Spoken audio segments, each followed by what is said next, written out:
Bismillahirrahmanirrahim. Assalamualaikum warahmatullahi wabarakatuh. Bagaimana kabarnya anak-anak? Semoga anak-anak semua dalam keadaan sehat ya. Buniken alhamdulillah sehat, dan Buniken di sini ditemenin sama kucing Buniken. Ini namanya Acan, singkatan dari macan karena dia belangnya seperti macan. Dan ada satu lagi nih teman Buniken di sini yang nemenin. Nah, itu namanya Miki. Nah, Buniken, Acan, dan Miki akan nemenin anak-anak semua untuk menyambut Ramadan. Nah, nggak kerasa 2 hari lagi kita akan memasuki bulan Ramadan. Di bulan Ramadan itu nanti kita akan berpuasa dari pagi sampai dari terbit matahari sampai maghrib. Ya, nah anak-anak seneng nggak mau masuk bulan Ramadan? Seneng nggak? Atau sedih? Malahan ya aku nggak bisa makan macem-macem. Nah, kita sebagai umat muslim harusnya gembira, harusnya bahagia menyambut bulan Ramadan. Kenapa? Karena bulan Ramadan itu banyak keistimewaannya. Apa saja ya keistimewaannya? Nah, yang pertama, di bulan Ramadan itu pintu-pintu surga itu akan dibuka selebar-lebarnya sampai aromanya, baunya itu sampai ke bumi, sampai ke dunia. Nah, kemudian yang kedua, pintu-pintu neraka itu akan ditutup rapat-rapat. Keistimewaan berikutnya yang ketiga adalah para setan itu dibelenggu. Apa itu dibelenggu? Dirantai, diikat dengan rantai sehingga tidak bisa mengganggu manusia lagi. Nah, kemudian keistimewaan yang terakhir, di bulan Ramadan ini Allah melipat gandakan pahala dari kebaikan-kebaikan dan amal ibadah yang kita lakukan. Jadi Allah banyak mengobral pahala, banyak diskon. Jadi ya, ibadah-ibadah wajib yang fardu seperti sholat 5 waktu, itu pahalanya dilipat gandakan. Dan pahala-pahala yang ibadah sunnah, misalnya sholat duha, sholat tahajud, itu ibadahnya pahalanya seperti sholat wajib. Nah, jadi sayang sekali kalau kita tidak memanfaatkan bulan Ramadan sebaik-baiknya. Jadi sayang sekali kalau kita masuk di bulan Ramadan tapi kita tidak melakukan ibadah. Sayang sekali karena Allah sedang obral pahala. Harus kita manfaatkan sebaik-baiknya. Nah, tentang keistimewaan bulan Ramadan ini, Buniken ada cerita. Ceritanya begini. Di zaman Rasulullah dulu ada 2 orang sahabat. Nah, ceritanya ini Acan lagi bobok dulu ya. Ceritanya ini sahabat yang pertama misalnya ya. Ini sebutlah namanya A. Nah, kemudian ada sahabat yang kedua, sebutlah ini namanya B. A dan B. Nah, A dan B ini bersahabat. Kemanapun mereka selalu berdua. Melakukan apa-apa selalu berdua.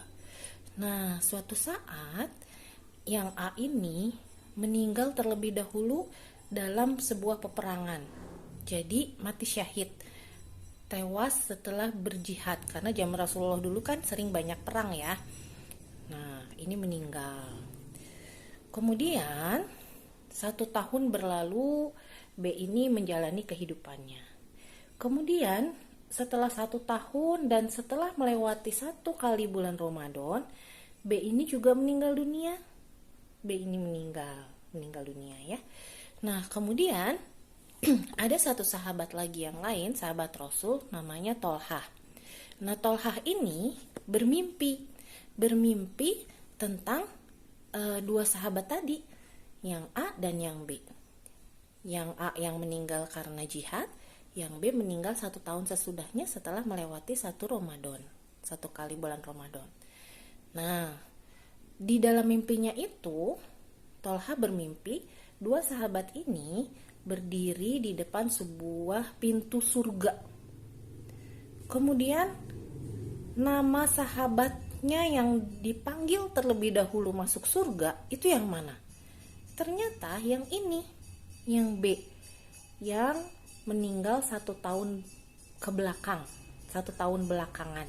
yang melewati bulan Ramadan. Dia dipanggil masuk, silahkan masuk ke surga. Masuk, dia masuk ke surga. Kemudian setelah beberapa saat lamanya, dan cukup lama, tidak sebentar, agak lama, barulah yang A dipanggil masuk ke surga, yang meninggal dengan jihad tadi. Kemudian masuklah ke dalam surga. Nah, Tolhah ketika bangun dari tidurnya terheran-heran dengan mimpi tersebut, sehingga dia bertanya-tanya. Akhirnya dia bertanya kepada Rasulullah, "Ya Rasulullah, kenapa sahabat yang meninggal belakangan itu justru dipanggil lebih dulu daripada sahabat yang meninggal waktu jihad? Padahal jihad itu kan adalah amalan yang setinggi-tingginya gitu ya, yang kita cita-citakan. Kan ada ya di Iqra Rabu Seno, berjuang jalan hidup kami, ya jihad itu adalah jalan hidup kami gitu ya. Jihad itu mati syahid langsung surga, nilainya paling tinggi. Tapi kenapa kok dipanggilnya belakangan? Nah, apa jawaban Rasulullah? Ternyata katanya, bukankah sahabat yang satu ini sudah melewati bulan Ramadan, sudah melewati banyak rokaat-rokaat yang dia lakukan selama bulan Ramadan, sudah melewati puasa Ramadan, dan banyak amalan yang dilakukan di bulan Ramadan yang pahalanya itu berlipat-lipat, sehingga melebihi sahabat yang tadi yang sudah berjihad tadi gitu. Nah, jadi anak-anak jadi paham ya, ternyata bulan Ramadan itu nilainya luar biasa. Jadi kita harus berdoa, mudah-mudahan 2 hari lagi umur kita masih dipanjangkan sama Allah untuk masuk ke bulan Ramadan dan bisa beribadah semaksimal mungkin di bulan Ramadan untuk menambah bekal kita di akhirat nanti supaya kita bisa masuk surga dengan cepat. Amin ya robbal alamin. Nah, anak-anak, untuk menyambut Ramadan ini apa yang harus kita lakukan ya? Nah, ada beberapa hal yang bisa kita lakukan untuk menyambut bulan Ramadan. Yang pertama adalah latihan. Latihan apa, Bu? Latihan puasa. Nah, sebetulnya ini dilakukan dari kemarin-kemarin, bisa sebulan kemarin, bisa 2 bulan kemarin, anak-anak bisa berlatih puasa sunnah, Senin, Kamis misalnya ya. Nah, kalau yang belum latihan gimana, Bu? Ini udah tinggal 2 hari lagi. Kalau ada yang mau mencoba puasa hari Kamis, besok masih ada kesempatannya puasa hari Kamis ya. Kalau belum sanggup juga misalnya latihan puasa, kalian bisa latihan mengurangi makan snack di siang hari. Misalnya kalau jam 10 kalian biasanya makan snack nih, kalian tahan dulu, kalian tahan sampai makan siang, baru kalian makan siang dan makan snack. Jadi kalian bisa berlatih menahan lapar. Nah, kemudian persiapan yang kedua apalagi nih? Yang kedua adalah menjaga kesehatan. Kita harus menjaga kesehatan supaya di bulan Ramadan bisa kuat berpuasa. Kalau tidak nanti kita sakit, kita rugi tidak mendapat amalan pahala berpuasa. Gimana menjaga kesehatannya? Banyak minum air putih, banyak makan buah, makan sayur, makan yang bergizi ya. Kemudian mengurangi dulu minum air dingin ya, supaya tenggorokan tidak sakit. Kemudian mengurangi makanan-makanan yang ber-MSG, yang ada micin-micinnya, supaya tenggorokan juga tidak sakit. Itu. Dan juga tidak begadang, tidak tidur terlalu malam. Jadi paling malam jam 9 atau jam 10 kalau bisa kalian sudah tidur, supaya kalian juga latihan bangun sahur nanti ya. Begitu. Terus apalagi nih kiat-kiat menyambut bulan Ramadan? Yang ketiga adalah kalian bisa membantu orang tua menyiapkan bulan Ramadan.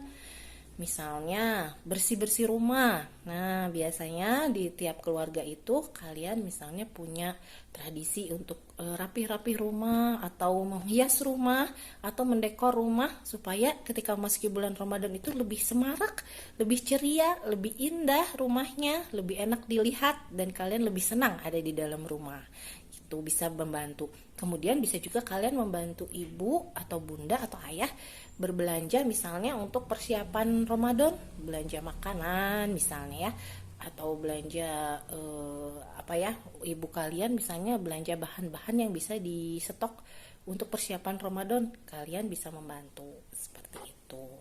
Nah, apa yang terakhir, yang keempat, menyambut bulan Ramadan, yaitu kalian berdoa. Berdoa supaya masuk ke bulan Ramadan besok dengan hati yang lapang, dengan hati yang ikhlas ya. Kalian menyiapkan hati supaya hati ini senang. Jadi ketika bulan Ramadan itu masuk bulan Ramadan tidak dengan kesal, tidak dengan cemberut atau sedih, tapi dengan hati yang bahagia, yang gembira. Jadi kalau ada misalnya teman yang mengganggu, tidak gampang marah kalian, karena kalau kalian marah atau kalian ngambek, nanti akan mengurangi pahala puasa kalian. Begitu ya. Yang penting kalian siapkan hati kalian untuk lapang dada, ikhlas menerima apa yang akan terjadi di sekeliling kalian. Itu. Baik, itu saja pesan-pesan dari Bu Niken dan dari Acan. Ini dia Acan. Nah, Acan, dadah dulu ya. Nah, demikianlah pesan-pesan dari Bu Niken dan dari Acan. Mudah-mudahan kita bisa memasuki bulan Ramadan dengan ceria dan bahagia dan sehat selalu ya. Wassalamualaikum warahmatullahi wabarakatuh.